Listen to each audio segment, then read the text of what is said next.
ஆமா, நம்ம வீட்டுல பொண்டாட்டி ராஜ்யம் கேள்விப்பட்டேன். எவன் சொன்னது பொண்டாட்டி ராஜ்யன்னு? என் வீட்டுல சிதம்பராட்சி தான். அப்ப மதுரை இல்ல? நோ சான்ஸ், அதுக்கு வாய்ப்பே இல்லை. அப்படின்னா ஒரு 2 நிமிஷம் என்னையே பார்க்க முடியுமா? பார்த்துட்டா போச்சு. அப்படியே பாருங்க, என்னையே பாருங்க, என் கண்ணையே பாருங்க, என் கண்ணையே பாருங்க.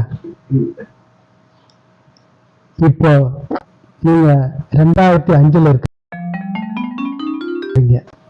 இப்போ நீங்க என்ன பண்றீங்க? 2005 எனக்கு கல்யாணம் ஆச்சு. அப்போ நான் டிவி பார்த்துக்கிட்டு இருந்தேன். என் பொண்டாட்டி பாத்திரம் தேய்ச்சிக்கிட்டு இருந்தா. இப்போ 2025. இப்போ என்ன பண்றீங்க? என் பொண்டாட்டி டிவி பார்த்துட்டு இருக்கா, நான் பாத்திரம் தேய்ச்சிட்டு. என்னாச்சு என்னாச்சு? இப்ப உண்மை தெரிஞ்சிச்சு. என்ன உண்மை தெரிஞ்சது? இந்த வீடியோவை ரீவைண்ட் பண்ணி பாத்தீங்கன்னா உங்களுக்கு உண்மை தெரியும்.